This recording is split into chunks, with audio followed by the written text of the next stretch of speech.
Jamaah sekalian, yang pertama marilah sama-sama kita meluruskan niat kita bahwa hadirnya kita di sini semata-mata berharap keridhaan Allah. Ya. Bahwa hadirnya kita di sini kita berharap mendapat keberkahan dari Al-Qur'an gitu. Jadi Bapak niatnya jangan hanya sekedar ngantar istri atau ibu cuma sekedar ngantar suami gitu atau ngantar temannya, tetapi luruskan niat kita bahwa kita ingin dapat keberkahan dari Al-Qur'an. Sehingga semoga Allah berkenan melapangkan hati kita hari ini, karena insya Allah nanti kita akan praktek bagaimana kita menghilangkan rijas syaitan, belenggu syaitan di dada kita yang selama ini senantiasa mengaduk-aduk perasaan kita. Bapak Ibu sekalian, jadi sebenarnya kalau kita senantiasa istiqomah, sebagaimana Bapak Ibu yang melakukan sholat, puasa, ya, rajin hadir kajian, itu insya Allah kita akan mati dalam kondisi husnul khotimah. Tapi ternyata setan, ya, ternyata dalam kehidupan ini Allah menciptakan setan. Kata Allah, inna syaitana lakum aduwwun fattakhidhuhu. Sesungguhnya setan itu sengaja Allah ciptakan untuk menjadi musuh buat kita, maka jadikanlah musuh, kata Allah. Dan kata Allah dalam surat An-Nas, Allah katakan bahwa setan itu senantiasa memberi waswas fi sudurinas, ya, memberikan was-was, mengaduk-aduk perasaan kita sehingga akhirnya kita salah bersikap dalam setiap peristiwa atau takdir yang Allah berikan kepada kita. Banyak akhirnya kita baper, kecewa, ya, dengan capaian kehidupan kita, punya target 100, dapatnya cuma 50.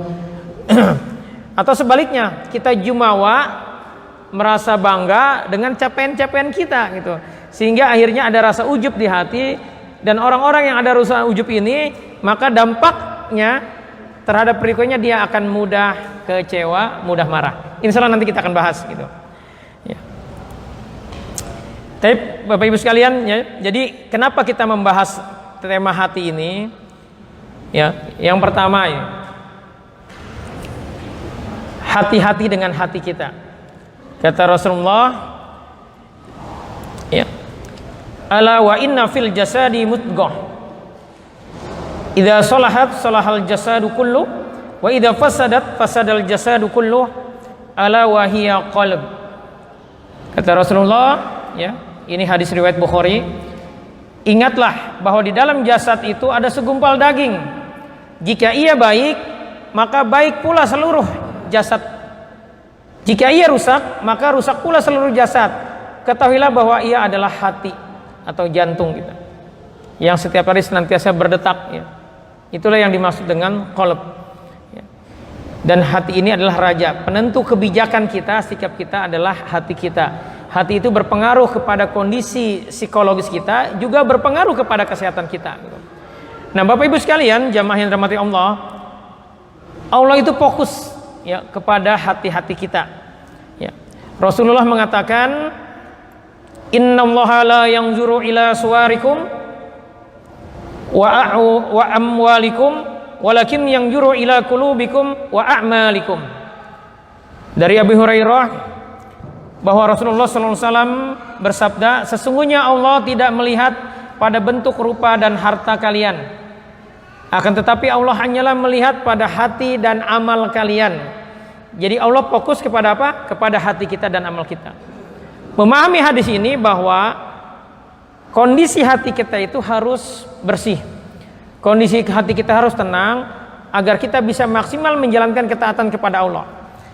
Nah, dalam prakteknya banyak orang yang hatinya sebenarnya bermasalah, tapi karena nggak paham, karena nggak tahu, tidak menyadarinya, akhirnya dia tenang saja gitu, ya. Terbukti nih ada empat kasus yang ini menggambarkan bagaimana Allah itu fokus kepada amalan-amalan hati kita gitu. Yang pertama, ya, nanti yang pertama kali diseret, ya, ini kisah 3 orang yang akan, kata Rasulullah, nanti saat di akhirat dia yang pertama kali diseret. Dan ini ternyata bukan Firaun, ternyata bukan seorang koruptor, bukan seorang pezina, tetapi 3 orang ini adalah orang yang di dunianya didecak kagumi karena kebaikannya gitu. Yang pertama adalah seorang ustadz, dia ngajar ngaji, ya, tetapi ternyata ada kesalahan niat di hatinya sehingga Allah menolak amal-amalnya. Apa kesalahannya? Dia berharap pujian, decak kagum orang lain. Artinya dia riya. Maka akhirnya dia diseret ke neraka, amal-amalnya tidak diterima oleh Allah. Karena apa? Karena kesalahan itu. Yang kedua adalah seorang mujahid perang, matinya di medan jihad, medan perang, matinya mati syahid. Tapi ternyata nanti orang ini diseret pertama kali ke neraka. Kenapa? Karena saat berperang niatnya untuk dapat decak kagum dari orang lain, dapat pujian orang lain, dibilang orang hebat, pemberani dan sebagainya. Yang ketiga, seorang kaya yang dermawan. Dia saat hidupnya ya rajin menyumbang sedekah ya, tapi ternyata itu dilakukan ada niatan di hatinya agar dapat decak kagum dari orang lain. Ini masalah apa ini? Masalah johir apa masalah batin, Pak, Bu? Masalah batin. Gara-gara kesalahan niat, hatinya bermasalah, akhirnya niatnya bermasalah, Allah tidak terima amalnya. Padahal di dunianya banyak orang kagum dengan dia. Itu yang pertama. Kenapa penting kita membahas masalah hati ini? Yang kedua, ada seorang wanita di Madinah itu dilaporkan kepada Rasulullah. Jadi tetangganya lapor, ya Rasulullah, ada tetanggaku seorang wanita, dia rajin sholat, rajin puasa Senin Kemis, rajin baca Quran, tetapi banyak tetangganya yang tersakiti hatinya oleh lisannya. Gimana nih Rasulullah? Kata Rasulullah, dia di neraka. Kenapa? Karena lisannya. Lisan ini ya, ucapan kita itu mencerminkan kondisi hati kita. Tidak akan orang berkata menyakiti hati orang lain kalau dia hatinya tenang, hatinya baik. Ini masalah apa yang kedua ini? Masalah hati, masalah batin ya. Dalam pandangan orang, dalam pandangan dia, wanita itu ya adalah orang soleha, tetapi ternyata karena lisannya akhirnya dia, kata Rasulullah, di neraka. Yang ketiga, ada seorang sahabat di zaman Rasulullah, kata Rasulullah sedang ngaji seperti ini di Masjid Nabawi. Sebentar lagi ahli surga akan datang. Datanglah si fulan. Besoknya Rasulullah ngomong gitu lagi. Yang nongol orang yang sama gitu.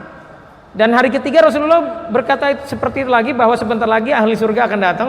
Ternyata si fulan ini, saya lupa namanya. Nah, Abdullah bin Amr bin As penasaran, apa amalan orang ini padahal dia bukan veteran perang Badar. Ya, bukan ring satunya Rasulullah, tetapi kok dia dijamin masuk surga padahal masih hidup. Ini kan keren banget gitu. Ternyata ketika Abdullah bermalam di rumahnya, numpang nginap 3 hari bermalam, menurut Abdullah ibadahnya biasa aja gitu. Tapi kenapa dia bisa dijamin masuk surga, kata Rasulullah. Akhirnya Abdullah terus terang bahwa dia sebenarnya pengen tahu amalan apa yang dilakukan kok bisa masih hidup ya. Dia bukan ring satunya Rasulullah, tetapi sudah dijamin masuk surga. Orang itu juga kebingungan, tetapi akhirnya dia ingat bahwa dia punya kebiasaan setiap mau tidur selalu memaafkan orang-orang yang bikin kesel hatinya. Ini kan berat ya, Ibu, terutama ibu-ibu ya, diomongin di grup gitu. Sampai malam, bahkan sampai 3 hari masih kepikiran terus nih. Nah, orang ini setiap mau tidur dimaafin semua yang bikin kesel, yang ngebully dia dimaafin, dan dia hilangkan rasa hasad dia kepada orang-orang beriman. Ini urusan apa nih? Urusan hati. Ini bisa dipahami ya kenapa kita membahas hati gitu. Ya.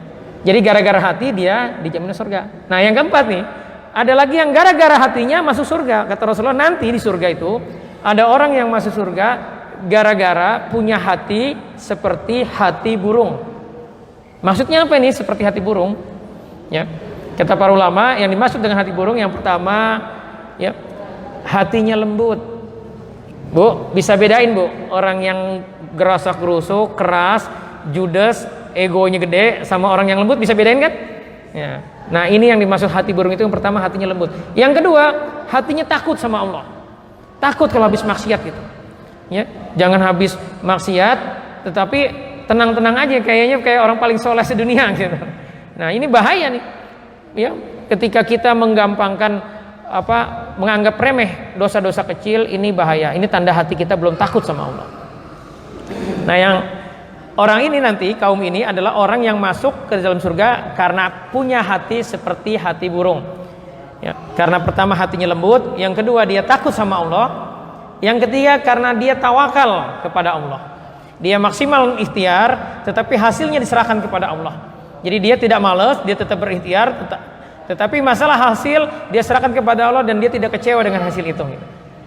Ya. Jadi 4 poin ini yang tadi saya jelaskan, ya, itu menggambarkan betapa pentingnya hati. Karena itu penting kita, ya, mengevaluasi kondisi hati kita. Karena ketika kita tidak sadar, inilah jawaban kenapa, ya, ada ibu-ibu galak sama anaknya, marah melulu kata suaminya. Ada bapak-bapak juga gitu, sama istrinya galak. Giliran di kantor diomelin bos, diem aja. Giliran di rumah, istrinya kelupaan nyediain kopi, marah-marah. Nah, itu terjadi karena kondisi hatinya bermasalah. Atau kalau kita merasakan kita habis sholat bukannya tenang, tapi merasa hambar, ya, baca Quran tetapi kayaknya gelisah, nggak khusyuk, sholat tapi nggak khusyuk, pikiran kemana-mana, itu tanda hati kita bermasalah. Ya. Dan ternyata urusan hati ini, tadi kata Rasulullah kan hati itu adalah raja, dia penentu semuanya. Urusan hati ini juga berdampak kepada kesehatan fisik kita. Kita lihat ini ada survei, ya, dari seorang profesor di Jepang katanya. Beliau meneliti faktor penyebab penyakit. Ternyata 50% itu karena aspek spiritual. Ketika spiritualnya masalah, ruhiyahnya masalah, maka kemungkinan besar dia akan sakit. Terus faktor terbesar keduanya adalah faktor psikis, kejiwaan, itu 25%. Yang ketiga adalah faktor sosial, interaksi dengan sesama manusia, ya, dengan teman, dengan tetangga, itu berpengaruh juga bagi kesehatan kita. Itu menentukan 15%. Dan faktor fisik itu yang paling kecil, yang paling rendah hanya 10%. Kita lihat di sini. 1, penyakit mah. Penyakit mah ini bukan hanya karena kesalahan pola makan, tetapi justru didominasi oleh stres. Jadi ketika kita hidup dalam sebuah tekanan stres, maka sangat mungkin kita, asam lambung kita itu akan keluar banyak dan ujung-ujungnya kita akan sakit mah. Ya. Yang kedua, penyakit hipertensi. Penyakit hipertensi ini ternyata bukan hanya diakibatkan oleh terlalu banyak konsumsi makanan yang asin, tetapi lebih dominan karena kesalahan kita mengelola emosi. Ya. Yang ketiga, penyakit kolesterol bukan hanya diakibatkan oleh makanan berlemak, tapi karena rasa malas berlebih yang lebih dominan menimbun lemak di tubuh kita. Gara-gara kita mager. Paham Pak, mager Pak? Malas gerak. Ya. Ini fenomena anak sekarang nih. Bapak Ibu kalau nggak peduli dengan anaknya, dibiarin aja dia main gadget terus 24 jam. Lihat anak-anak sekarang di kamar. Ya. Berlama-lama dengan gadgetnya, malas gerak. Ini dampaknya nanti akhirnya terjadi obesitas gitu. Sementara makanannya karena Bapak Ibu duitnya banyak, makanannya bergizi, tapi nggak kepake untuk bergerak, ya, kalorinya tidak terbakar, ya. Akhirnya tubuhnya jadi obesitas, kolesterolnya jadi berdampak, ya. Kolesterolnya jadi tinggi. Yang keempat, penyakit asma. Penyakit asma bukan hanya terganggunya suplai oksigen ke paru-paru, tapi sering merasa sedih yang membuat kerja paru-paru tidak stabil. Nih Pak, kalau Bapak punya istri kurus, itu tanda paru-parunya bermasalah. Jangan-jangan dia menyimpan kesedihan sama perilaku Bapak gitu. Ya. Yang berikutnya, penyakit diabetes. Penyakit diabetes bukan hanya disebabkan terlalu banyak konsumsi glukosa, gula, ya, tetapi sikap egois dan keras kepala yang mengganggu fungsi pankreas. Pankreas itu fungsinya mengeluarkan insulin. Ketika kita makan, maka insulin akan dikeluarkan. Tetapi ketika kita seringkali, ya, egonya gede, egois, keras kepala, maka pankreas kita itu akan bermasalah sehingga insulin tidak maksimal keluar. Akhirnya makanan kita tidak bisa diurai, kadar gulanya akhirnya berlebih di dalam tubuh. Yang berikutnya, yang keenam, penyakit liver. Bukan hanya kesalahan pola tidur penyakit liver ini, tapi sikap suudzon atau buruk sangka kepada orang lain yang justru merusak hati. Jadi kalau kita terbiasa gampang tersinggung, ya, terus suka suudzon sama orang, maka ini akan merusak hati kita. Ya. Terus yang ketujuh, jantung koroner. Bukan hanya diakibatkan sumbatan aliran darah ke jantung, tapi karena jantung kurang merasakan ketenangan, jadi hatinya nggak tenang, sehingga akhirnya detak jantungnya tidak stabil. Ya. Jadi Bapak Ibu sekalian, urusan hati ini efeknya bisa kepada penyakit. Jadi kalau hari ini ada yang gula darahnya tinggi, bisa jadi ini ada sifat egois. Ini kan hasil penelitian ya. Dan ini ya, saya baca artikelnya sejak 2017 sudah beredar dan banyak diaminkan oleh para dokter gitu. Artinya Bapak Ibu sekalian, ketika kita punya hati yang bermasalah, efeknya itu urusan dunia bermasalah, urusan akhirat apalagi gitu. Jadi penting bagi kita memahami kenapa sih hati kita bermasalah. Tapi kita bahas satu persatu penyebab hati bermasalah. Yang pertama, karena adanya dosa dan kemaksiatan. Bapak Ibu sekalian, dosa itu menyempitkan hati. Kata Allah di surat Thaha ayat 124. A'udzubillahi minasyaitonirrajim. Bismillahirrahmanirrahim. Wa man a'rada an dzikri. Kata Allah, barang siapa yang berpaling dari peringatanku, dibilang jangan maksiat, dia bermaksiat, fa innalahu, maka aku akan bikin dia ma'isyatun donka, hatinya sempit. Bisa jadi Bapak Ibu tabungannya banyak, uangnya banyak, badannya sehat, tetapi hatinya dibikin sempit sama Allah. Paham Pak Bu? Hatinya sempit, ya, nggak nyaman, kayaknya gelisah gitu. Jadi waspadalah ya ketika kita mudah sekali melakukan dosa, walaupun itu dosa kecil. Apa sih contoh dosa yang sering kita sepelekan? Ya, laki-laki kan ini dosanya kebanyakan di mana Pak? Di matanya. Sekarang era sosmed, ya kita di HP baca Quran, iklannya nongol apa? Iklan-iklan yang mengandung unsur pornografi. Itu kalau nggak hati-hati bisa kejebak kita. Nah dosa-dosa seperti itu, atau kita terbiasa lagui melihat film-film Hollywood, itu kan banyak adegan-adegan pornonya. Itu kan kalau kita lihat ya sesuatu yang bukan hak kita ya pornografi itu akhirnya membuat hati kita apa menjadi keruh gitu. Ibu-ibu godaannya di mana? Di lisannya Bu. Ibu-ibu itu kata Rasulullah paling banyak di neraka, penyebabnya dua. Pertama karena durhaka sama suami kata Rasulullah. Yang kedua karena lisannya, mulutnya keras ya, suka marah ya. Ini hati-hati. Makanya perempuan itu kalau laki-laki menyesal itu yang dipegang matanya Pak. Kalau ibu-ibu yang dipegang apa kalau lagi sedih? Lagi menyesal yang dipegang mulutnya. Kenapa? Karena itu tempat dosa terbanyak gitu. Jadi hati-hati dengan lisan kita. Ya, ibu-ibu ngajinya seminggu 3 kali, tapi setiap pulang ngaji atau ini orang kampung saya dulu ya, nyari kutu. Kutunya baru dapat atu tapi orang se-RT udah habis diomongin gitu. Ya, itu adalah dosa lisan kita. Ya. Menggibah ya.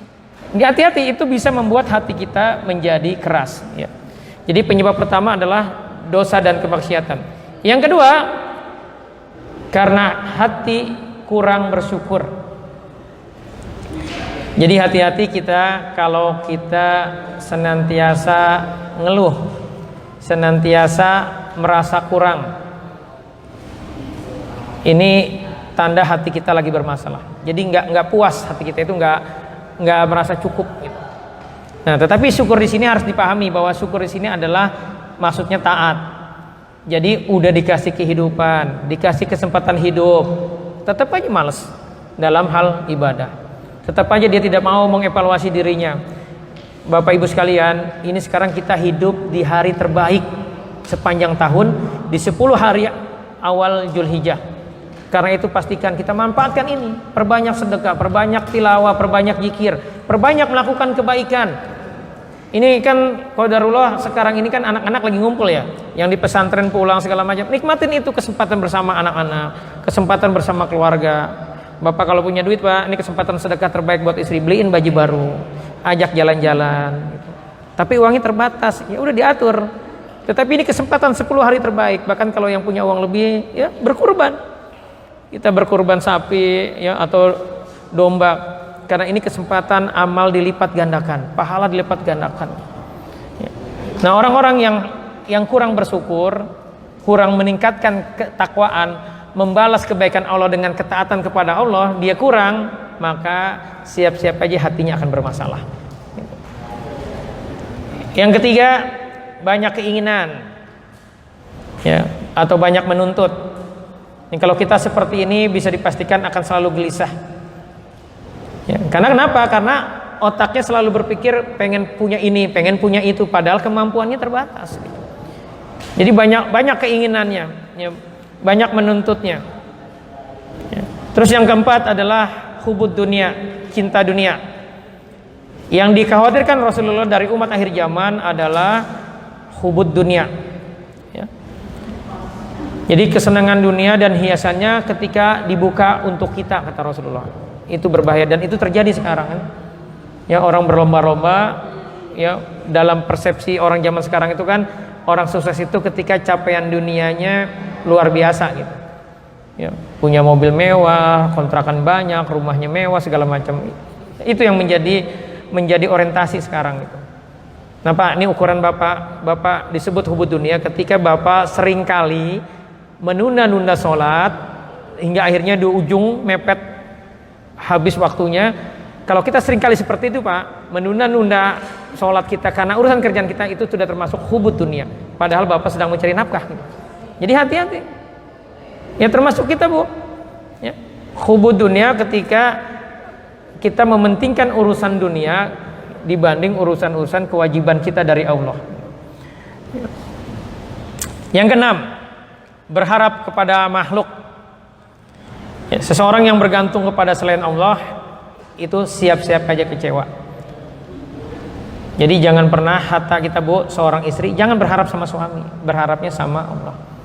Karena kalau berharapnya sama suami, siap-siap aja kecewa. Ya.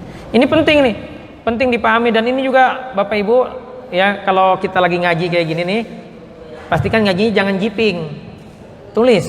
Salah satu cara mengikat ilmu adalah dengan menulis gitu. Karena dijamin kalau kita nggak nulis, udah ntar juga lupa. Sampai rumah ditanya sama suami, tadi belajar apa? Oh pokoknya bagus.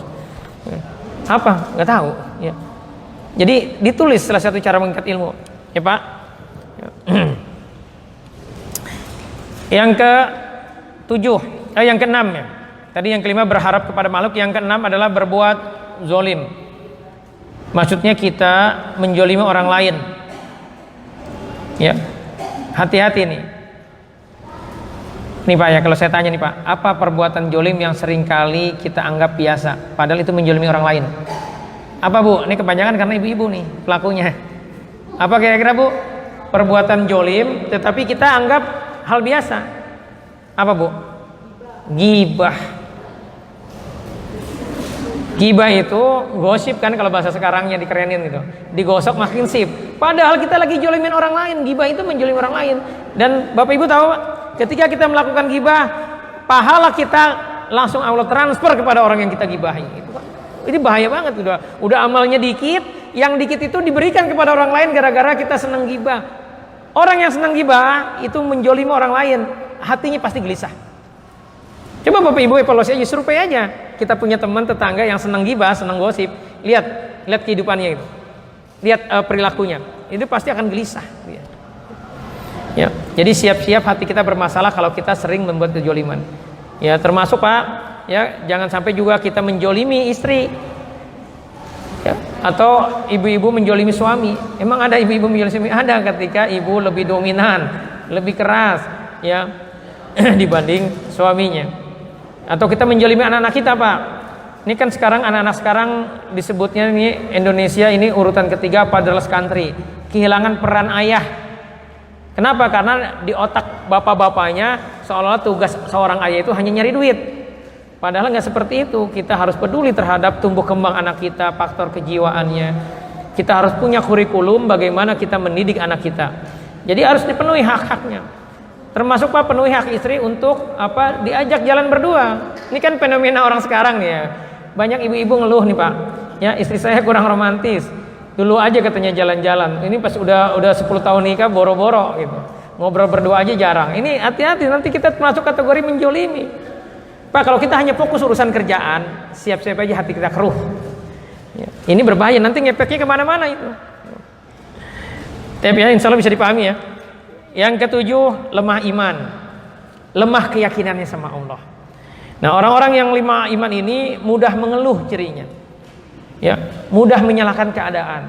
Tadi mau berangkat gelap, ya gelap. Terus hujan kalau misalkan, ya hujan. Nah, kalau kita modelnya kayak gitu, tuh hati-hati tuh. Mengeluh itu bisa berdampak menggugat takdir Allah. Makanya orang-orang yang suka mengeluh itu disebut, kata para ulama, orang yang kurang yakin sama Allah. Lemah keimanan ini, bahaya orang yang lemah ini. Dikit-dikit ngeluh, dikit-dikit ngeluh. Bapak Ibu, hati-hati juga bergaul sama orang yang suka ngeluh, karena itu akan nular. Kita jadi lemes, jadi nggak semangat, ya, jadi tidak optimis dalam menjalani kehidupan ini kalau kita mudah ngeluh. Termasuk kalau kita sering kali ya ikut-ikutan masuk kumpul sama orang yang mudah ngeluh, yang selalu negative thinking. Ya. Yang kedelapan, penyebab hati bermasalah adalah malas berzikir. Bapak Ibu, ya. Ciri orang yang kurang yakin sama Allah, hatinya bermasalah itu dia tidak maksimal dalam ketaatan.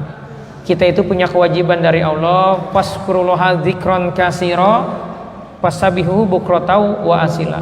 Kita diminta berzikir kepada Allah kapan? Pagi dan petang.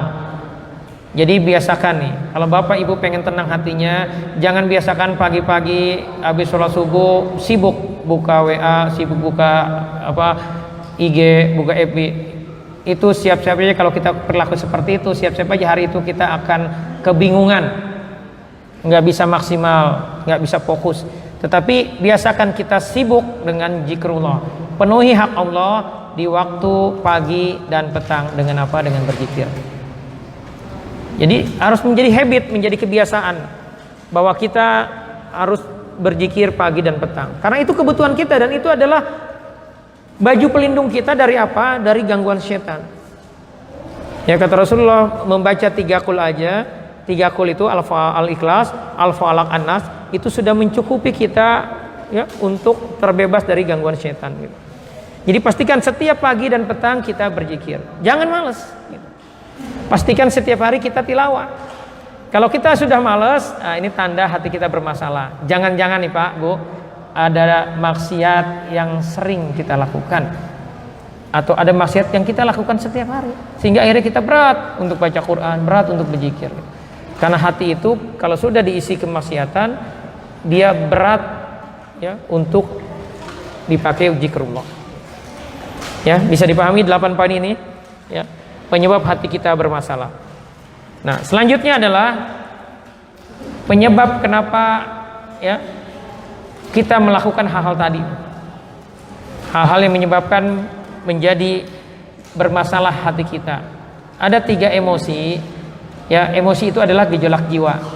Ada 3 emosi negatif yang menyebabkan akhirnya hati kita menjadi bermasalah, menyebabkan kita menjadi, yang pertama nih, emosi yang pertama adalah kecewa atau mudah kecewa. Orang yang mudah kecewa itu akan mudah marah. Nah, marah itu dalam Islam terlarang. Tetapi kalau kita, nih, kenapa orang mudah marah? Bapak Ibu bisa lihat detailnya pembahasan tentang kenapa orang mudah marah itu di channel YouTube saya, Terapi Quran Tangerang. Itu ada bahasan kenapa kita mudah marah. Pastikan disimak. Kenapa? Karena kita akan terhalang masuk surga kalau kita pemarah. Kata Allah ada 4 syarat ketika kita ingin masuk surga. Ini surat Ali Imran ayat 133. A'udzubillahi minasyaitonirrajim. Bismillahirrahmanirrahim. Yang punya mushaf silakan dibuka. Kata Allah, "Wasari'u ila maghfiratin mir rabbikum wa jannatin arduhas samawati wal ardu u'idat lil muttaqin." Allah minta kepada kita untuk bersegera kepada ampunan Allah, yang hadiahnya surga yang luasnya seluas langit dan bumi diberikan kepada orang bertakwa. Ada 4 cirinya. Yang pertama kata Allah, kalau kita ingin masuk surga, ciri yang pertama adalah alladzina yunfikuna fis-sarai wad-dara. Mau berinfak, berbagi ya, dikala sempit, dikala lapang maupun dikala sempit. Jadi senang berbagi, itu yang pertama. Yang kedua, wal kaziminal ghaidh, mampu menahan marah. Jadi kalau mau masuk surga, jangan pemarah. Nah, kenapa kita mudah marah?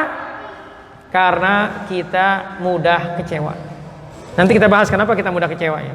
Saya lanjutkan dulu. Yang ketiga kata Allah, kalau kita mau masuk surga, wal afina 'anin nas, mau memaafkan kesalahan orang lain, jangan dendam kata Allah. Jadi hari ini kalau kita masih menyimpan dendam, siap aja hati kita bermasalah. Dan bahayanya orang punya dendam itu rugi 2 kali, rugi karena terjolimi. Yang kedua, rugi karena tidak mendapat kebaikan akhirat dengan menyimpan dendamnya. Nah, yang keempat kata Allah, waladzina idza fa'alu fahishatan aw zalamu anfusahum zakarullah fastaghfiru lidzunubihim. Kalau bikin dosa, buru-buru minta maaf. Malaikat itu ngangkat catatan kita ke langit sehari 2 kali. Sip pagi itu setelah subuh. Jadi kalau bapak ibu berantem, ribut nih suami istri atau bikin dosa di malam hari, sebelum subuh ya atau sebelum tidur pastikan damai dulu. Pastikan minta maaf dulu, pastikan istighfar dulu dosanya kalau mau tidur. Jangan sampai nanti kesiangan kita subuh keburu keangkat. Ya, catatan buruk kita. Juga begitu kalau di siang hari bikin dosa, tadi pagi bikin dosa, buru-buru istighfar karena nanti asar itu diangkat oleh sip kedua catatan kita. Jadi Bapak Ibu sekalian, ya, ya pastikan kita melakukan 4 ini. Senang berbagi, berinfak, jangan marah ya, untuk urusan dunia. Kalau untuk urusan akhirat, kayak kemarin ada swalayan menghina Rasulullah yang bernama Muhammad dan Maryam boleh minum alkohol gratis, ini kan kurang ajar banget gitu kan. Ya, itu ya harus marah. Kalau ada orang yang menghina Rasulullah, kita harus marah, jangan diem, jangan bilang sabar, nggak bisa begitu. Tapi kalau urusannya urusan diri kita yang dihina, kita diminta sabar. Bapak Ibu, Rasulullah pernah dihina oleh seorang pengemis buta. Nih, coba saya mau tanya nih, logika apa yang dipakai Rasulullah? Kenapa Rasulullah nggak marah, malah ngasih makan pengemis itu? Dan Rasulullah tidak cerita-cerita bahwa dia adalah Rasulullah yang dihina sama si pengemis ini. Jadi pengemis ini ya di pasar itu seringkali koar-koar, jangan percaya Muhammad, Muhammad orang gila. Coba Bapak Ibu bayangin kalau Bapak Ibu diteriakin di pasar, jangan percaya si Fulan, ya si Fulan orangnya begini begitu begini. Marah apa kira-kira Pak? Rasulullah kenapa nggak marah? Kira-kira logika apa yang dipakai itu? Ya, karena Rasulullah yakin dengan janji Allah dan Rasulullah yakin dengan akhirat.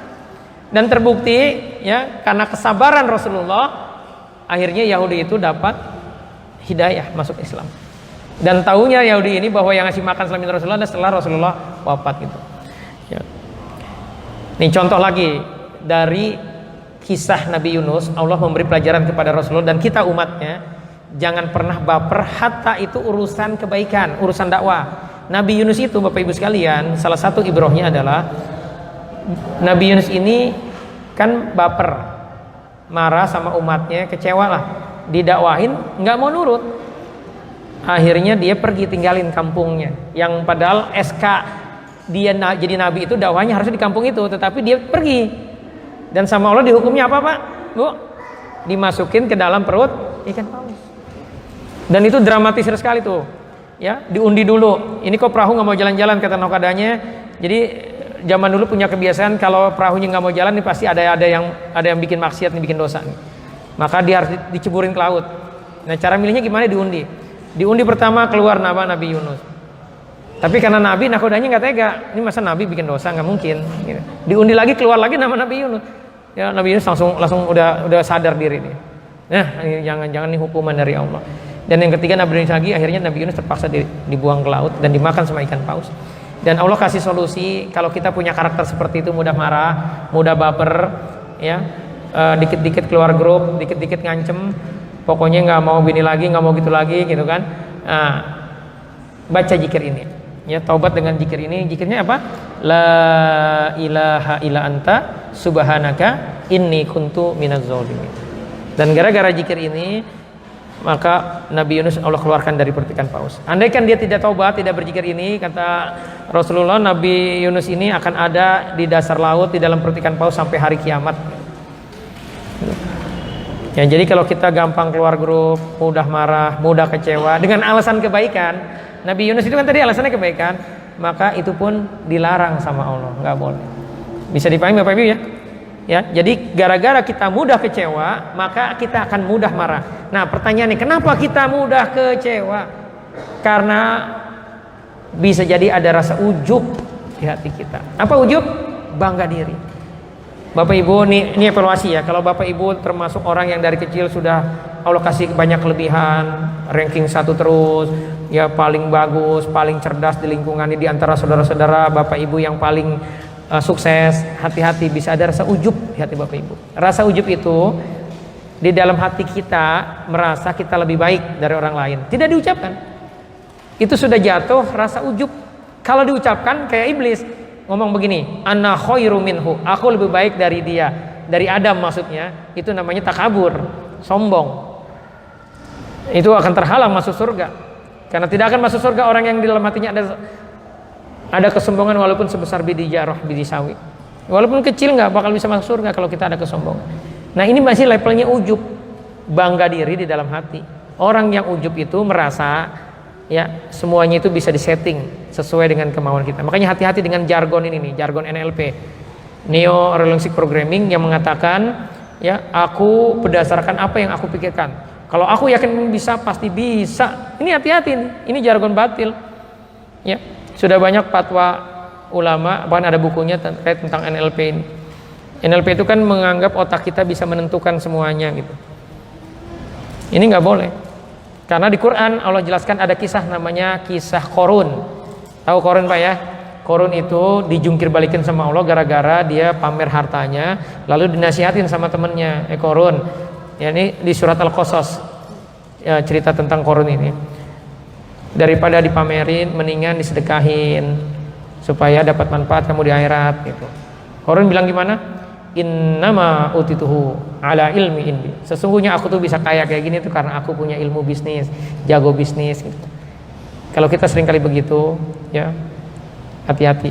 Bisa jadi kita nggak kayak Qorun begitu, tapi dalam level rendahnya merasa ini kalau bukan karena gue nih nggak bakal bisa nih. Hati-hati itu ada rasa ujub itu. Ya. Itu nanti kita akan mudah kecewa dan pakai mudah marah. Bisa dipahami korelasinya? Poin pertama ini. Halo? Misalnya insya Allah bisa dipahami ya. Jadi hati-hati, marah itu terlarang dalam Islam. Dan marah itu selalu berawal dari kecewa. Bu, ya kalau ibu ada rasa kecewa sama suami karena suami ibu gajinya kecil, itu waspada, itu permainan setan. Nah, lebih bahaya lagi kalau ternyata takdir Allah, ibu penghasilannya lebih besar dari suami. Nah, ini banyak masalah. Istri-istri yang punya kelebihan dibanding suaminya itu cenderung ujub sama suaminya. Itu akan masalah ibu.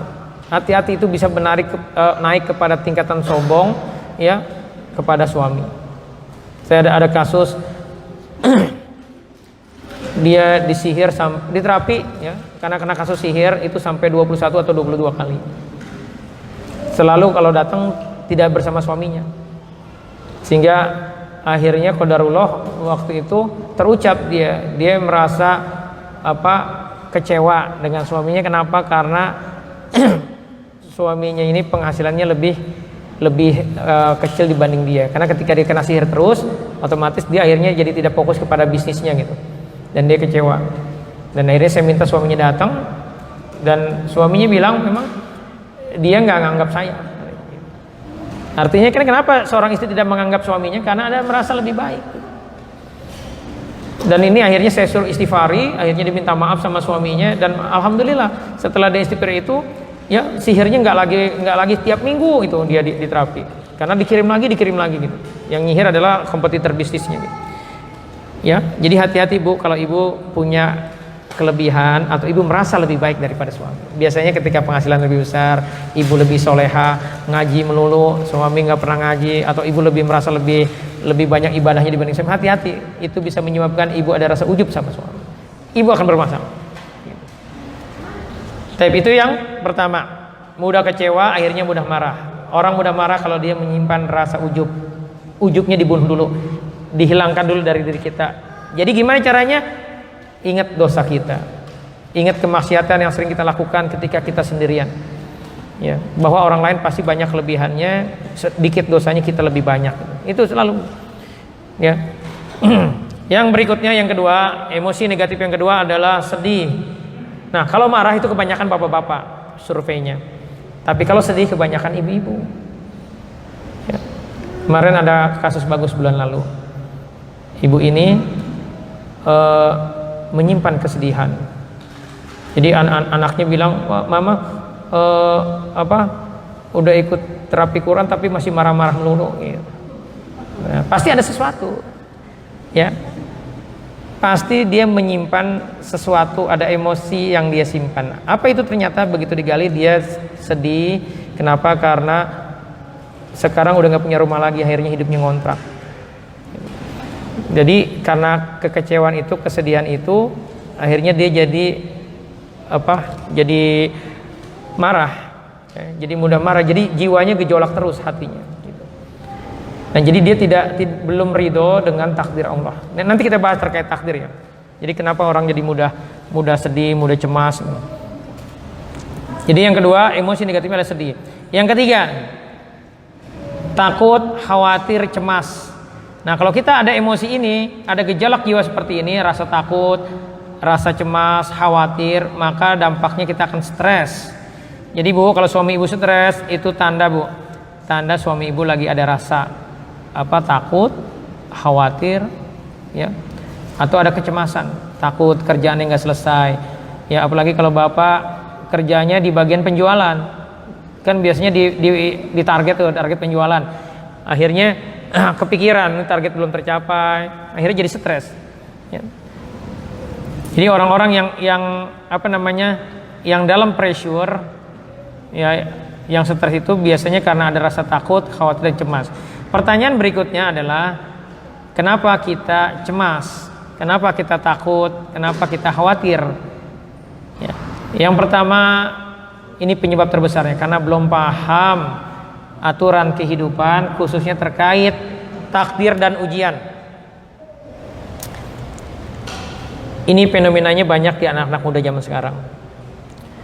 Jadi memahami takdir itu penting karena itu merupakan rukun iman, rukun keyakinan yang harus kita miliki, iman kepada takdir Allah, baik itu takdir baik maupun takdir buruk. Jadi kalau ada orang belum paham takdir, itu akan mudah cemasnya, mudah kecewanya.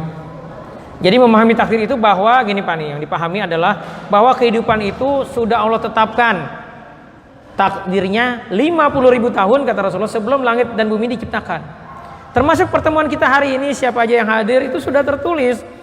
Tugas kita adalah ahsanu amala, bersikap terbaik terhadap takdir tersebut. Jadi dalam Islam itu hidup itu tidak kebetulan. Karena itu kenapa Qarun sama Allah dijungkir balikan dan menjadi contoh buat kita supaya jangan begitu kelakuan kita, jangan kayak Qarun. Karena Qarun itu bisa begitu itu karena Allah, bukan karena Qarun hebat. Kita Bapak Ibu sekalian bisa punya capaian dunia sekarang ini, bisa cerdas, itu semua karena Allah, bukan karena Bapak Ibu hebat. Dan jangan ada merasa, oh karena saya begini. Apalagi kalau kan seringkali itu dalam training motivasi, oh saya itu bisa sukses karena bla bla bla. Hati-hati itu nanti ada rasa ujub. Padahal itu semua dari Allah dan itu juga ujian. Jadi orang yang dia senantiasa cemas itu karena belum paham terhadap takdir dan ujian. Bahwa hidup itu tidak kebetulan. Dan terkait ujian bahwa setiap kita itu akan diuji dan ujian itu bukan satu jenis tapi dua jenis. Ada yang enak ketika kita capaian dunianya bagus dan juga enak. Kalau ujian itu enak kita disuruh bersyukur, kalau enak disuruh bersabar.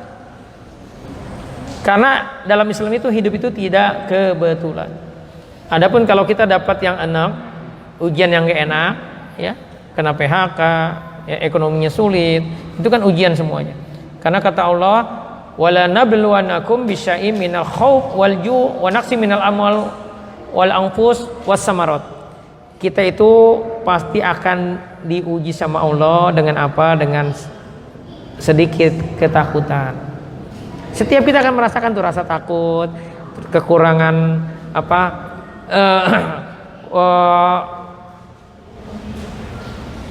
kekurangan harta, ada keluarga yang meninggal, diuji dengan kelaparan, ya, kurang buah-buahan. Tapi kata Allah, wabasyiris sabirin, berikan kabar gembira kepada orang-orang yang sabar. Siapa orang sabar itu? Kata Allah kriterianya adalah alladzina idza asabathum musibatun qalu inna lillahi wa inna ilaihi rajiun. Yang kalau ada musibah, ya, dapat kabar buruk atau ngalamin kejadian buruk, ya, termasuk terselandung, itu mengucapkan inna lillahi wa inna ilaihi rajiun. Ini adalah ucapan yang disebut sama ulama istirja. Jadi kalau kita dapat musibah, kita buru-buru ngucapin istirja. Supaya apa? Supaya jiwa kita nggak guncang. Sebab kalau kita tidak lakukan itu, maka jiwa kita akan guncang. Kalau orang guncang, sukmanya bisa lepas. Sukma lepas ini menyebabkan akhirnya orang itu depresi, ya, sedih berkepanjangan. Akhirnya karena ada pelemahan sukma yang terlepas, akhirnya dia sakit. Ya. Jadi kalau Bapak Ibu hari ini ada yang sakit tidak sembuh-sembuh, ya, itu jangan-jangan ada sukma Bapak Ibu yang terlepas gitu. Kenapa? Bisa jadi karena terguncang waktu dapat sebuah masalah. Makanya harus mengucapkan istirja, innalillahi wa inna ilaihi raji'un. Bahwa sesungguhnya itu dari Allah dan semua akan kembali kepada Allah. Ya. Jadi banyak orang bermasalah karena belum paham aturan kehidupan, bahwa hidup ini tidak kebetulan. Dan ujian itu Bapak Ibu sekalian bukan suka-suka kita, tetapi suka-suka Allah. Di Quran Allah ceritakan banyak kisah itu tujuannya untuk menjadi pembelajaran buat kita. Contoh nih buat ibu-ibu, ya, ada namanya Bunda Maryam. Maryam itu seorang ustazah, ya. Kalau nggak disebut nabi, tetapi kita sebut ustazah, artinya orang yang mensiarkan kebaikan. Apa ujiannya dari Allah? Hamil di luar nikah. Coba logikanya gimana tuh? Itu benar-benar dijatuhin itu. Karena tetangganya semuanya ingin bunuh Maryam, ingin dirajam. Kenapa? Karena bikin malu, mencemarkan, bikin aib. Kita juga kalau jadi tetangganya jangan-jangan nggak percaya kalau Bunda Maryam tidak disentuh laki-laki. Ya.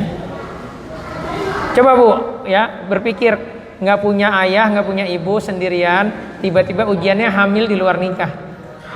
Itu pasti sedih kita, ya Allah tega bener, mungkin kita begitu kan. Tetapi lihat bagaimana, karena dia terbimbing wahyu, ya, Maryam tetap optimis, tetap bersabar, dan dia ridho. Ketika semua tetangganya pengen ngebunuh dia akhirnya kabur ke hutan, ya, ngungsi di sana sampai lahiran. Habis lahiran sama Allah disuruh balik lagi ke kampungnya, yang orang kampungnya pengen ngebunuh dia gara-gara bikin aib dianggapnya gitu. Kalau ibu gimana tuh Bu? Ya, anaknya udah lahiran terus disuruh balik lagi, tega bener ya Allah, samanya nyuruh mati gitu kan kira-kira kan. Ya, tetapi ternyata ya Maryam tetap positive thinking, ya, bahwa Allah tidak mungkin menjalimi hambanya. Dia tetap berangkat, dan ternyata disitulah jawaban dari semuanya, bahwa anaknya itu ternyata seorang nabi dan bisa bicara, menjelaskan itu. Dan akhirnya justru ini yang mengangkat Maryam menjadi wanita yang sempurna. Ada 4 wanita sempurna, salah satunya adalah Bunda Maryam. Dan kita yang selisih ribuan tahun tahu tentang Bunda Maryam ini, bagaimana kesabarannya dia menjalani ujian dari Allah, ya. Jadi ujian itu suka-suka Allah. Banyak orang kecewa, kenapa saya sering kali gini nih, hati-hati nih kalau ya. Ini memang mohon maaf ya Bu, kebanyakan ibu-ibu, ya. Kenapa saya diuji begini? Ya. Apalagi kalau dinasihatin ngomong begini, Ustadz mah ngomong aja, saya tuh ngerasain sakit. Nah, hati-hati kalau kita sudah seperti itu, namanya kita merasa dijolimi sama Allah, padahal Allah tidak mungkin menjolimi kita. Ujian itu Bapak Ibu sekalian punya 2 manfaat, naikin derajat kita, yang kedua menghapus dosa. Enak gak dua-duanya? Enak. Dan ujian itu kata Allah, la yukallifullahu nafsan illa wus'aha. Kita tidak akan diuji kecuali pasti sanggup. Artinya ujiannya pasti sesuai kadar kemampuan kita. Tetapi kenapa kok kita terasanya berat, sempit, sedih, nangis terus? Karena ada setan yang ngaduk-ngaduk perasaan kita. Karena itu yang keempat itu, ya, ada waswas setan. Disitulah kenapa kita seringkali, ya, sudah tahu nih kita harus sabar, tetapi susah. Kenapa? Karena bisa jadi di tubuh kita ada jin yang numpang hidup. Ada jin yang numpang hidup, itu bisa jadi dari jin leluhur kita. Apalagi Bapak Ibu silakan evaluasi kalau Bapak Ibu ternyata punya leluhur yang punya khodam, atau dulunya jawara yang punya ilmu kebatinan, atau mohon maaf ya, dulunya leluhur itu bisa orang tua kita, bisa kakek nenek, ya, bisa di atasnya lagi buyut, bisa di atasnya lagi, yang kalau dia bikin perjanjian dengan jin, itu jinnya nurun kepada kita. Dan bahayanya kalau jin itu sampai senang dengan kita, itu namanya kata Ibnu Taimiyah jadi jin jatuh cinta. Ya, kalau ibu ada jin jatuh cintanya, ada jin laki-laki senang sama ibu akan dominan, akan keras sama suami. Begitu juga bapak, Pak. Kalau bapak ada jin laki-lakinya, bapak juga ada jin perempuannya, maka bapak akan dirangsang terus untuk maksiat karena dia akan minta jatah. Dampaknya apa? Walaupun punya istri tapi sering nonton video porno, sering onani. Itu kenapa? Karena dia mengaduk-aduk terus perasaan menggoda kita. Bisa dipahami Bapak Ibu ya. Jadi kenapa seseorang itu cemas? Ya, karena pertama belum paham aturan kehidupan, yang kedua karena ada dosa yang belum diistighfari. Nah, saya mau jelaskan dulu tentang dosa ini. Bapak Ibu, kita seringkali bilang saya udah istighfar, tapi kok masalah saya belum selesai. Ya, jadi konsep taubat itu Bapak Ibu sekalian, kata para ulama ada 2. Pertama itiraf, tahu dosanya apa. Yang kedua binadam. Nadam itu artinya apa? Menyesal. Jadi kalau kita mau disebut tobat, yang bisa memutus belenggu setan, yang bisa menjernihkan hati kita, karena dosa ini bikin hati keruh. Kalau pengen hati kita jadi lapang, ya, syarat tobat itu adalah pertama tahu dosanya apa, yang kedua diakui, disesali, diistighfari. Banyak orang begini, tentang ibu dibilang sama suami, iya istri saya pemarah. Terus ibu bilang gini nih, iya sih, tapi, nah, tapi itu tandanya ibu nangis tuh, nggak gitu. Padahal anak kita juga nyebut kita pemarah. Begitu juga bapak, ya, dibilang suami istrinya pemarah, iya jelas aja saya marah, habis istri saya begini. Itu ucapan itu adalah kita belum mau ngaku, belum menyesali. Ini yang disebut belum taubat. Yang namanya taubat itu harus ada unsur menyesal. Ngaku dulu udah salah kita, terus nyesal. Bisa dipahami bapak ibu ya? Ini bapak ibu sambil dengerin ceramah saya sambil mikir apa yang harus saya istighfarin. Apakah saya termasuk orang yang mudah cemas? Apakah saya termasuk orang yang suka gibahin orang? Mana poin-poin itu? Apakah saya termasuk orang yang belum ridho dengan takdir hidup saya, dengan ujian yang saya jalani? Itu istighfari karena kita hari ini mau ngeluarin jin yang bersemayam di dalam kesedihan ibu, dalam kesedihan bapak. Kenapa bapak mudah marah? Bisa jadi ada yang bersemayam yang ngaduk-ngaduk terus. Karena dibikin terus marah. Coba bapak ibu, nih kalau bapak ibu seringkali berantem suami istri, tapi ntar nyesel, tapi ntar 3 hari seminggu berantem lagi, terus nyesel lagi. Nah kalau sudah seperti itu tanda ada yang bermain di dalam kehidupan rumah tangga kita. Yaitu siapa? Setan dari golongan jin. Ini real, ya.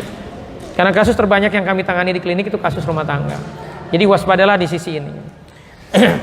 Jadi bagaimana cara menghancurkan sarang mereka di tubuh kita? Kita taubat. Ya. Jadi kenapa orang mudah cemas? Karena ada dosa yang dia belum istighfari. Jadi bapak ibu boleh berdalih macam-macam, tetapi kalau bapak ibu orangnya menyimpan kesedihan, mudah marah, mudah kecewa, ya apalagi ada kecemasan, itu ada dosa sebenarnya. Ya, yang bapak ibu belum istighfari. Ya. Terkadang kitanya aja yang terlalu takjub dengan diri kita sehingga nggak sadar bahwa kita punya dosa yang belum kita istighfari, yang belum kita taubati. Yang berikutnya adalah overthinking. Apa overthinking? Berpikir berlebihan. Orang akan mudah cemas kalau dia overthinking. Yang pertama, overthinking itu berpikir yang tidak perlu. Hal-hal sepele dipikirin, gak ada hubungannya dipikirin. Ya. Paham ya? Berpikir yang tidak perlu ya. Terus berpikir yang tidak tepat, tidak sesuai kenyataan, pakai asumsi. Apalagi hati-hati sekarang ini banyak hoax. Jangan mudah kita nge-share sesuatu yang nggak jelas sumbernya. Gitu. Kenapa? Karena kita akan diminta pertanggungjawaban nanti. Dan jangan terlalu mikirin sesuatu yang di luar kemampuan kita. Dan yang berikutnya adalah disebut overthinking, berpikir berlebihan itu kalau kita terlalu banyak mikir. Ya. Semua hal kita pengen urusin, padahal kita punya kewajiban ya, yang lebih penting, ada prioritas yang lebih penting ya. Selanjutnya nih, Pak, yang paling banyak mengkhawatirkan bagi seorang laki-laki, ya bahkan sebagai seorang istri, itu adalah sisi rezeki. Padahal nih, kalau kita seperti itu kan kenapa sih kita stres? Oh iya, takut dipecat, takut nanti gimana nih, saya udah tua, anak masih kecil, gimana nanti masa depan anak saya. Itu kan begitu kan? Nih Pak, nih dengerin ya firman Allah di surat Al-Ankabut. A'udzubillahi minasyaitonirrajim. Bismillahirrahmanirrahim. Wa ka'ayyim min dabbatin la tahmilu rizqaha. Dan berapa banyak makhluk bergerak yang bernyawa yang tidak dapat mengurus rezekinya sendiri. Allahu yarzuquha wa iyyakum wa huwas samiul alim. Allah lah yang memberi rezeki kepadanya dan kepadamu, Dia Maha mendengar, Maha mengetahui. Ya, surat Al-Ankabut ayat 60. Jadi Pak, rezeki kita itu sudah diatur sama Allah. Allah itu nggak tidur. Allah itu ngasih rezeki kepada semua makhluknya. Rasulullah mengatakan kita itu harusnya kalau sama terkait rezeki itu kayak burung. Pagi pergi, pulang perutnya kosong saat berangkat, pulang sore udah kenyang. Itu pasti begitu. Jadi yang penting Pak dalam hal rezeki jangan males dan mau memperbaiki diri, mau mengimprove ya, cari ilmunya, karena urusan dunia itu sama Rasulullah diserahkan kepada kita terkait antum alamu bi umurnya duniakum. Kita itu sama Rasulullah disuruh belajar banyak tentang urusan dunia kita, diserahkan ya. Kalau kita misalkan seorang pedagang, gimana supaya dagangan rame, belajar sama orang-orang yang sudah sukses di bidang itu gitu. Ya, artinya jangan malas. Kalau kita berikhtiar, insya Allah rezeki itu pasti kita dapat gitu. Tetapi jangan berpikir kalau kita merasa udah banyak kerja dan rezeki kita harus sekian, itu yang nggak Allah jamin. Di Quran Allah katakan kita itu cuma dua konsepnya, agna, kaya, wa akna. Akna itu artinya cukup, jadi nggak ada miskin dalam Islam itu. Kenapa kita jadi serba kekurangan? Karena begaya. Takdir rezekinya 10, gayanya 20. Yang 10 dari mana? Kredit. Tiap bulan pusing kepala kita gitu. Jadi belum mampu punya mobil misalkan kredit, akhirnya harus bayar cicilan gitu. Cuman pengen dilihat keren. Nah, ini hati-hati kita ya. Nah, tabiat kita ya, kenapa kita penting memahami ini? Karena kata Allah kita punya tabiat khusus. Karakter dasar manusia itu di surat Al-Ma'arij ayat 19 sampai dengan 21 kata Allah, innal insana khuliqa halu'a. Manusia itu diciptakan bersifat suka ngeluh. Idza massahul sarru jazu'a. Apabila dia ditimpa kesusahan dia berkeluh kesah, wa idza massahul khairu manu'a. Dan apabila mendapat kebaikan, dapat bonus, naik pangkat ya, dia kikir. Itu karakter kita. Ya. Ini Allah yang ngomong dan ini pasti benar. Karena itu penting bagi kita bagaimana kita mengelola emosi kita, mengelola pikiran kita agar kita senantiasa bisa mengontrol kualitas hidup kita. Nah, apa yang mengontrol kualitas hidup kita? Yang mengontrol kualitas hidup kita adalah arti yang kita berikan terhadap hal-hal yang terjadi dalam kehidupan kita, yang dibentuk oleh pemahaman, keyakinan, pengalaman, referensi dan persepsi diri kita ya terhadap kehidupan ini. Nah, arti yang kita berikan terhadap setiap peristiwa itu akan berdampak pada emosi. Pola emosi ini akan menentukan sikap tindakan kita. Jadi hati-hati nih, salah memberikan arti, salah kita memberikan sikap, salah kita bersikap. Ya. Nah, salah sikap akhirnya hasilnya juga jadi salah. Contoh gini, ibu-ibu banyak yang sering kali bilang begini nih, saya S1, tapi ternyata sekarang hidup saya hanya ngurus anak doang gitu. Ya, hanya ngurus suami dan anak. Ada yang begitu, Bu? Halo, Bu? Ya, yang bilang hanya itu karena nggak paham. Dia salah memberikan arti. Padahal, ya, kata Rasulullah ada seorang PSK yang diampunin dosanya bisa masuk surga gara-gara ngasih minum seekor anjing. Ngasih minum seekor anjing diampunin dosanya. Kalau ngasih makan anak, nyuapin anak, bikin kopi buat suami, kira-kira pahalanya lebih gede gak, Bu? Lebih besar. Tapi gara-gara salah memberikan arti, salah memberikan makna, akhirnya ibu seringkali kesel ya, seringkali merasa anak ini ngerepotin, harusnya bisa jalan-jalan sama teman-teman gitu. Jadi orientasinya udah dunianya, gara-gara salah memberikan arti, akhirnya kecewa terus. Padahal, Bu, ini saya kasih tahu ya, saya punya pasien juga yang wanita karir. Mereka itu kadang-kadang di rapat mikir, coba kalau saya nggak kerja mungkin saya bisa ngumpul sama anak. Yang ngumpul sama anak yang nggak kerja di rumah merasa hidupnya sia-sia, sudah sarjana S1, S2 kok cuman ngurusin anak kerjanya gitu. Itu karena kita kehilangan makna, salah memberikan arti, padahal itu nggak kebetulan. Justru perempuan itu lebih baik kalau dia di rumah, dia fokus melayani suami, fokus mendidik anaknya, Masya Allah. Jadi ibu-ibu tuh harus bangga, apalagi kalau ibu bisa membuat anak ibu bisa baca, tulis, bisa baca Quran, itu jariahnya luar biasa ya. Kitanya udah mati, pahala dapat terus gara-gara anak kita bisa baca karena kita yang ngajarin gitu, Masya Allah gitu. Bisa dipahami ini ya? Ya. Terus bagaimana cara kita memberi arti agar senantiasa kita positif, apapun kondisi kita ya, apapun kejadiannya. Jadi jangan begini nih, pulang dari sini semangat, ketemu teman, kita udah pasang senyum, dia kagak senyum. Itu kalau kita salah memberikan arti, jadi stres tuh, sombong bener. Apalagi kalau dia beli mobil baru, muntang-muntang kalau membeli mobil baru, padahal sebenarnya gara-gara dia nggak ngeliat gitu. Ya. Jadi bagaimana cara kita memberi arti? Pertama nih, apa yang harus saya syukuri dari kejadian ini? Pasti ada hikmah dari setiap kejadian. Tidak ada yang kebetulan dalam hidup. Yang kedua, apa yang harus saya pelajari dari kejadian ini yang membuat saya jadi lebih baik, lebih kuat, lebih hebat. Dan yang ketiga, apa yang saya harus lakukan supaya merasa lebih baik, jadi lebih baik, orang lain jadi lebih baik, lebih bermanfaat dan diridhoi Allah. Jadi cara memberikan arti akan berdampak pada emosi kita. Jadi membuat hati ini sempit gara-gara kita salah memberikan arti dari setiap. Contoh begini Pak, kalau Bapak mentargetkan penjualan misalkan 100, tercapainya 70, nggak mencapai target, kita cukup evaluasi aja apa yang kita bisa syukuri, apa yang bisa kita pelajari. Oh ternyata kita salah nih dalam strategi marketing. Atau jangan-jangan targetnya ketinggian, itu kan bisa dievaluasi. Jadi harusnya kita begitu, itu yang disebut sama Allah ahsanu amala, bersikap terbaik dari setiap peristiwa yang terjadi gitu. Ya. Dan itu yang dimaksud dengan cara memberikan arti. Ya. Nih ada, saya mau jelaskan nih antara sukses dan bahagia. Karena banyak orang salah sikap. Jadi sukses itu terjadi ketika sampai di tujuan.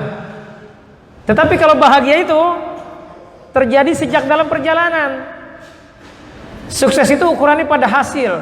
Kalau bahagia itu ukurannya pada proses. Bapak Ibu, Nabi Nuh itu kata Allah dakwahnya lama banget.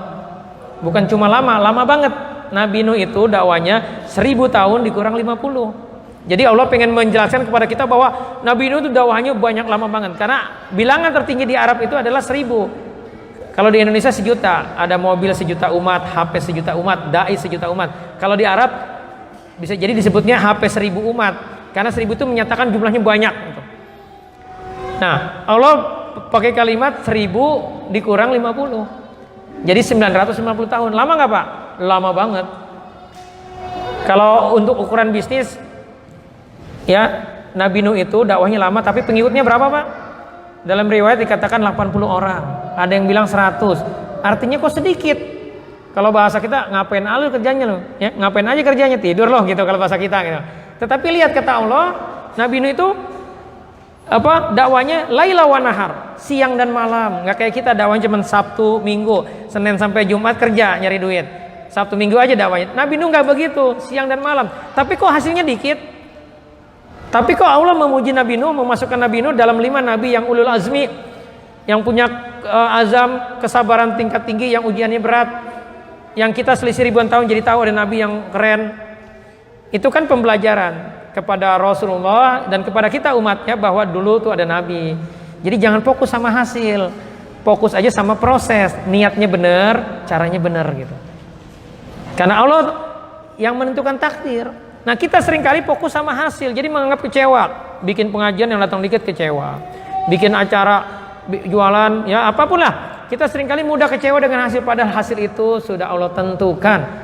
Hak prerogatif Allah. Tugas kita adalah bagaimana dengan perbuatan kita itu kita dapat pahala. Ibu-ibu jangan merasa udah melayani suami tapi kok gaji suami saya tetap kecil deh, saya nggak kayak tetangga saya. Itu namanya ibu gagal fokus, gagal paham. Bisa dipahami ya? Itu kalau orang seperti itu nggak bakal bisa bahagia. Karena setiap orang dengan takdirnya masing-masing. Tapi apakah dia mendapat pahala buat akhiratnya atau tidak tergantung dia bersikap. Makanya kalimatnya allazi khalaqal mauta wal hayata liyabluwakum ayyukum ahsanu. Ya. Wala nabluwanakum fis-syarri wal khairi fitnah. Kita itu akan diuji dengan kebaikan dan keburukan. Nah, siapa yang paling baik sikapnya dengan ujian itu? Jadi setiap kita akan diuji sesuai dengan kadar kemampuan kita. Jadi jangan pernah banding-bandingkan diri kita dengan orang lain. Itu akan menyempitkan diri kita, membuat kita akhirnya kecewa, akhirnya marah, membuat kita akhirnya jadi sedih, ya. Nah, sukses itu bergantung kepada faktor eksternal, sementara bahagia itu bergantung pada faktor internal. Sukses bergantung pada kuantitas, jumlahnya, nominalnya, sementara bahagia itu pada kualitas. Ya. Terus sukses itu dimensinya fisik, sementara bahagia itu dimensinya spiritual. Jadi kesimpulannya adalah kita untuk bahagia itu hanya butuh tujuan dan maknanya yang benar. Artinya niatnya harus karena Allah, caranya harus sesuai cara yang Allah tetapkan, yang sesuai dicontohkan Rasulullah, mengikuti bagaimana cara Rasulullah bersikap menjalani kehidupan ini. Rasulullah Nabi yang punya satu keutamaan, yaitu akhlaknya terpuji. Kenapa Rasulullah disebut akhlak terpuji? Karena Rasulullah adalah seorang pemaaf, tidak dendaman. Saat Rasulullah sedih, pamannya meninggal. Pamannya Abu Thalib itu yang mendukung dakwahnya. 3 bulan kemudian istrinya meninggal. Bunda Khadijah meninggal, padahal Bunda Khadijah itu orang kaya yang mendukung, yang membiayai dakwahnya. Jadi Rasulullah itu kan nggak kerja, sehingga hartanya akhirnya habis. Itu juga meninggal. Gimana Pak rasanya itu Pak, kita Pak? Ya, orang yang backing kita, mendukung kita, terus istri yang mendukung kita meninggal, sedih kan? Pergilah ke Thaif, karena di Mekah ini sudah banyak penolakan gitu. Udah hampir 10 tahun dakwah nggak banyak pengikutnya. Pergi ke Thaif, ternyata di Thaif bukannya disambut malah disambit, sehingga Rasulullah berdarah. Dan membuat Allah akhirnya mengirim Jibril, yang memerintahkan Jibril, kalau Muhammad minta apa aja kabulkan. Dan Jibril menawarkan, ya Rasulullah, mau gak ini gunung ini ditimpakan kepada kota Thaif sehingga kota Thaif hancur? Karena kenapa? Karena menghinakan Nabi, menyambit Rasulullah, disambit ya, diusir dengan cara kasar. Tapi Rasulullah bilang apa? Enggak, jangan ya. Semoga aja nanti anak keturunan mereka memeluk Islam. Mereka seperti itu karena belum tahu siapa saya gitu. Belum paham Islam. Dan benar ternyata 10 tahun kemudian ya, kota Thaif itu semuanya Islam gitu. Sekarang menjadi kota pelajar gitu. Ya. Jadi Masya Allah, kesabaran Rasulullah itulah yang harus menjadi sunnah terbesar kita. Bagaimana kita mau memaafkan, karena ada 3 amalan Bapak Ibu sekalian yang itu membuat kita mendapat pahala yang tidak bisa ditimbang dengan mizannya Allah. Yang pertama adalah ridho dengan takdir Allah. Ridho ini adalah kata kunci ya. Jadi Bapak Ibu, kalau Bapak Ibu dinasihatin sabar dong, itu nggak bakal bisa sabar kalau belum ridho. Nabi Ibrahim ya, kenapa bisa sabar? Disuruh menyembelih anaknya. Nabi Ismail kenapa mau disembelih? Nggak berontak, nggak kabur gitu ya. Kalau anak sekarang kan kabur pasti itu. Kenapa Nabi Ismail nggak kabur, tetap ridho itu? Karena Nabi Ibrahim dan Nabi Ismail ridho dengan ketentuan Allah. Karena ini perintah Allah, sehingga mereka akhirnya bisa bersabar. Bapak Ibu sulit bisa bersabar kalau belum ridho. Ridho ini akan berdampak kepada kita jadi sabar, ya, jadi tenang. Yang ketiga, jadi optimis menjalani kehidupan. Karena harapan seorang beriman itu adalah nanti akhirat. Dunia itu sudah ditentukan, kita sudah dijamin rezekinya.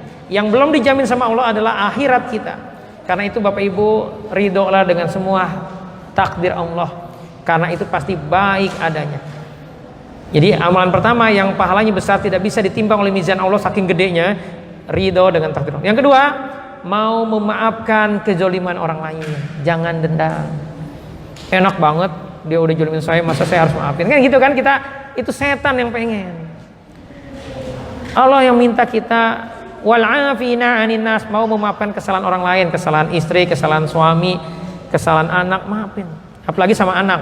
Jangan gara-gara kemarin rapotnya ranking ketiga dari belakang, dari 30 siswa anak kita nomor 27 rankingnya, kita marah atau kecewa. Jangan ya, udah gitu tes UMPTN ya, nggak lulus, nggak dapat universitas favorit. Jangan kecewa gara-gara itu, karena dia punya takdirnya sendiri. Dan jangan menyamakan Pak kita dengan anak-anak kita, karena takdirnya beda-beda ya. Pelajaran dari bulan lalu kan kisah Nabi Yusuf. Nabi Yakub itu kenapa dia menyimpan kesedihan begitu lama sehingga matanya jadi buta karena nangis terus? Karena dia berpikir Nabi Yusuf itu akan jadi nabi di Mesir, di Palestina, di Madian, di kampungnya. Padahal takdir Allah dia jadi nabinya di mana? Di Mesir, sehingga harus terpisah dengan Nabi Yakub. Karena belum ridho dengan takdir ini, ya kan kata para ulama, Nabi Yakub itu kenapa sedihnya lama sampai buta itu karena dia belum seperti kakeknya. Kakeknya Nabi Yakub ini siapa? Nabi Ibrahim. Yang ridho ketika Allah minta anaknya disembelih. Nah dia belum ridho. Ketika dia sadar itu, dia istighfari, dia ridho, maka akhirnya Allah pertemukan kembali dengan Nabi Yusuf. Termasuk dengan saudara-saudaranya Nabi Yusuf juga, ketika mereka tidak mau mengakui bahwa mereka sudah mencoba membunuh Nabi Yusuf, mereka kan bohong, bilang ke Nabi Yakub apa kayak ayahnya, Nabi Yusuf dimakan serigala. Bertahun-tahun, puluhan tahun mereka menutupi, nggak mau taubat, maka hidupnya seperti lingkaran setan. Begitu juga kita, kalau kita punya dosa yang tidak diistighfari, maka hati kita akan terus sempit, gelisah, sedih, kecewa, mudah marah segala macam. Kalau kita ngalamin itu, evaluasinya adalah jangan-jangan ada dosa yang belum kita tobat. Dan jangan ditafikan ini. Masa iya saya berdosa? Saya kan setiap hari tilawah 1 hari 1 juz. Saya tiap malam qiyamul lail. Jangan begitu Bapak Ibu. Kalau hati kita sempit, karena hati itu barometer. Ya, ukuran kebahagiaan kita itu di hati kita. Kalau kita sudah tidak khusyuk dalam ibadah, hati kita terasa sempit, itu bisa jadi ada dosa yang kita belum istighfari, kita belum tobat. Ya, bisa dipahami Bapak Ibu ya. Tapi mungkin ini ya, nanti slide ini akan saya share ya. Ada satu doa ini yang bagus. Yang penting kita senantiasa baca di pagi dan petang. Masuk dalam zikir-zikir harian kita, yaitu doa dari Rasulullah ya. Ini berdasarkan hadis riwayat Muslim. Ya, doanya adalah Allahumma inni a'udzubika min ilmin la yanfa, yang tadi di awal kita baca. Ya Allah, aku berlindung kepadamu dari ilmu yang tidak bermanfaat. Jadi jangan habiskan waktu kita, maksudnya kita minta sama Allah agar waktu kita nggak habis hanya untuk belajar sesuatu yang nggak ada manfaatnya buat kehidupan kita dunia akhirat. Yang kedua, wa min qalbi la yakhsha, dan dari hati yang tidak khusyuk. Bapak Ibu bisa paham ya tentang khusyuk ya, bisa paham ya.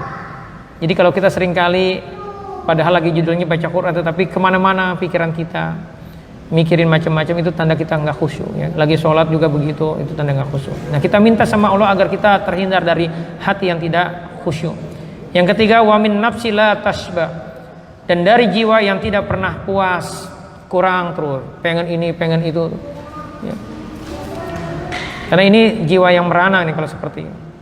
Dan yang keempat, wa min da'watin la yustajabu laha, dan dari doa yang tidak dikabulkan ya. Kita minta sama Allah agar kita doa-doa kita senantiasa dikabulkan ya. Nah, satu ini penutup amalan bagaimana kita senantiasa bahagia bahkan bisa berbuah surga. Ada 4 amalannya yang tadi dibacakan oleh Ustadz Ayab di surat Az-Zariyat ayat 15 sampai 19 ya, bahwa orang-orang yang bertakwa kepada Allah. Jadi Bapak Ibu sekalian, rumus dari atau kunci dari ketenangan hati, kebahagiaan adalah takwa. Kita ikhlas, kita ridho, kita bersyukur, kita bersabar, semuanya. Ini adalah rumus kebahagiaan. Nah, balasannya kalau kita bertakwa kepada Allah, kata Allah ya di surat Az-Zariyat ayat 15 dan 19 ya, bismillahirrahmanirrahim. Innal muttaqina fi jannati wa uyun. Sungguh orang-orang yang bertakwa berada dalam surga dan mata air. Jadi tempat yang penuh nikmat ya. Akhidina ma atahum rabbuhum, dan nanti kita akan menerima segala yang Allah janjikan ya. Yang sekarang masih bentuknya janji, nanti kita akan terima dari Allah semua kenikmatan yang ada di surga. Nah, apa perilaku mereka? Innahum kanu qabla dzalika muhsinin. Waktu hidup di dunia senang menolong orang lain, senang berbuat kebaikan. Jadi pastikan Bapak Ibu ya, kita punya misi bahwa dalam hidup ini kita harus punya program kebaikan buat orang lain. Apapun itu. Ya. Jadi senang menolong orang lain. Yang kedua, kanu qalilan minal laili ma yahzaun. Di dunia mereka sedikit sekali tidur di waktu malam. Maksudnya adalah senang qiyamul lail. Bapak Ibu, kalau sudah sepekan kita tidak bisa qiyamul lail, itu tanda kita ada dosa, dan itu dosa batin. Imam Sufyan Ats-Tsauri pernah 6 bulan gak bisa qiyamul lail katanya, dan dia mengevaluasi diri. Kenapa ini? Dia istighfar semua dosa tapi tetap gak bisa sampai 6 bulan, sehingga dia ingat bahwa 6 bulan yang lalu dia punya dosa. Ketika di sebuah masjid ada orang yang lagi berdoa, ngangkat tangan ya, berdoa dengan kekhusyuan, dia sampai nangis-nangis, dia di hatinya bilang begini, ini di hati. Kalau bahasa kita kira-kira lebay gitu. Dan gara-gara itulah dia terhalang. Kenapa? Karena setelah dia ingat itu, dia istighfari, dia minta ampun sama Allah, menyesal, ya sudah bersikap seperti itu. Itu kan dosa batin tuh, karena tidak terucapkan. Paginya setelah dia taubat, paginya Allah izinkan bisa qiyamul lail. Jadi kalau seminggu kita nggak bisa qiyamul lail, hati-hati, jangan-jangan ada dosa batin yang kita belum istighfari, kita belum taubat. Jadi minimal berapa kali sepekan kata para ulama ya, itu minimal 3 kali kita usahakan bisa qiyamul lail ya, bagus kalau bisa setiap malam gitu ya. Dan yang keempat, cirinya kalau kita pengen pengen tenang hati kita di dunia dan di akhirat, mendapat surga, wa fi amwalihim haqqul lisailin wal mahrum. Jadi senang sedekah ya. Bapak Ibu, Ini Pak nih, kalau hari ini misalkan Bapak lagi sempit hati, ini pulang traktir aja istri, traktir anak, atau traktir orang lain, ngasih makan orang lain, yang traktir, bersedekah, ngasih kebaikan sama orang lain, itu membuat hati bahagia. Saya ya sebulan yang lalu bikin survei, karena terkait mau ngangkat materi ini, bikin survei, saya tanya kepada teman-teman terdekat saya, yang saya lihat dia senang sekali traktir gitu, suka berbagi, suka ngajak makan, hampir minimal sebulan sekali dia ngajak makan gitu. Saya tanya, Pak, suka ada rasa sedih, gelisah? Enggak. Ya. Jadi kalau kita sering pengen cepat move on, lagi bete, bad mood, lagi sedih, lagi punya masalah, pengen cepat selesai, sedekah.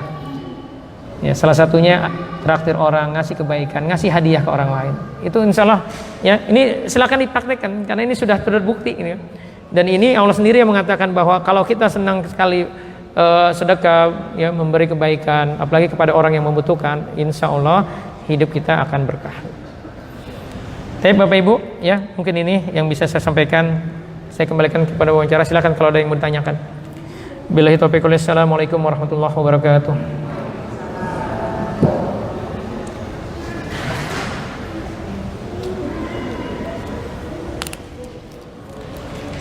Ayo Bapak Ibu, sekarang tolong buka HP-nya Bapak Ibu. Buka HP-nya, buka yang ini. Di YouTube atau di Facebook Terapi Quran Tangerang. Kita minta sedekahnya, ya, supportnya untuk like and subscribe bagi yang belum. Ya. Karena di luar sana Bapak Ibu sekalian banyak orang yang sedang kebingungan dia menyelesaikan masalah hidupnya. Padahal ya insya Allah ya dengan terapi Quran semua solusi dari masalah mereka itu insya Allah bisa diselesaikan. Nah, kita menjadi asbab kebaikan itu dengan mensiarkan kebaikan terapi Quran ini. Silakan kalau ada yang mau bertanya.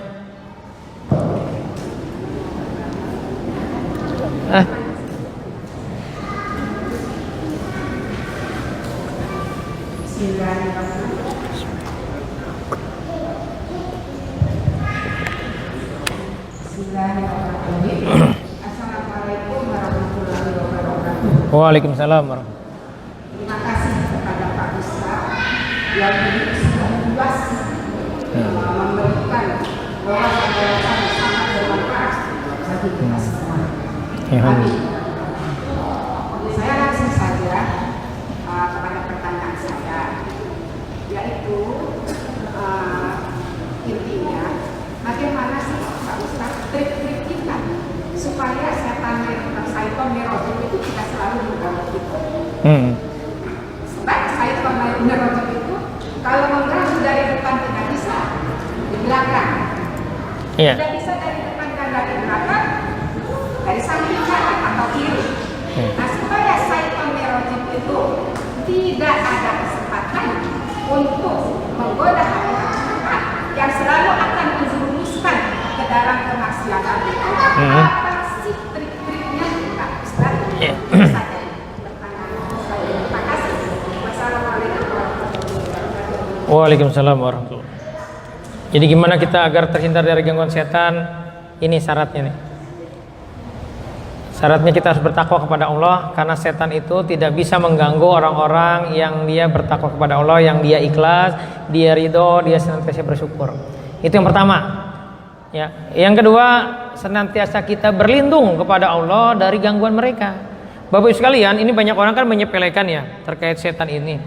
Ya, padahal setan itu kan cuma dua golongan ya. Golongannya apa setan itu? Minal jinnati wan nas, dari jin dan manusia. Ya. Yang dari manusia itu menyerangnya di sisi subhat pemikiran, menyebarkan isme-isme ya, paham-paham. Ya. Yang dari golongan jin ini dialah yang membuat was-was, ya, waswisu fi sudurinas, yang bikin was-was di dada kita, di hati kita. Nah, struktur Al-Quran itu dimulai dengan surat Al-Fatihah yang menjelaskan tentang kekuasaan Allah. Allah adalah Rabbul Alamin, ya, Rabb seluruh alam. Rabb ini artinya yang mengatur seluruh. Dan Al-Quran itu ditutup dengan dua surat Al-Mu'awwijatain disebutnya sama para ulama, yaitu apa? Dua surat perlindungan. Perlindungan dari apa? Dari faktor eksternal Itu al-falaq itu kan gangguan dari hasad orang lain, dari sihir, itu kan gangguan eksternal. Dan surat An-Nas itu gangguan internal. Dari diri kita ada sifat fujur. Jadi sebenarnya hidup kita itu nggak aman gitu. Makanya senantiasa kita harus minta perlindungan sama Allah. Makanya tadi di awal saya bilang kalau kita mau terlindung dari setan, pastikan kita baca zikir pagi, petang. Ya, jadi 2 poin ini dijalankan, ya insya Allah sudah membuat hati kita jauh lebih tenang, terhindar dari godaan setan. Tapi ada satu lagi yang harus kita lakukan, ya, bahwa kalau kita ingin terhindar dari setan, maka kita harus berjamaah, jangan sendirian.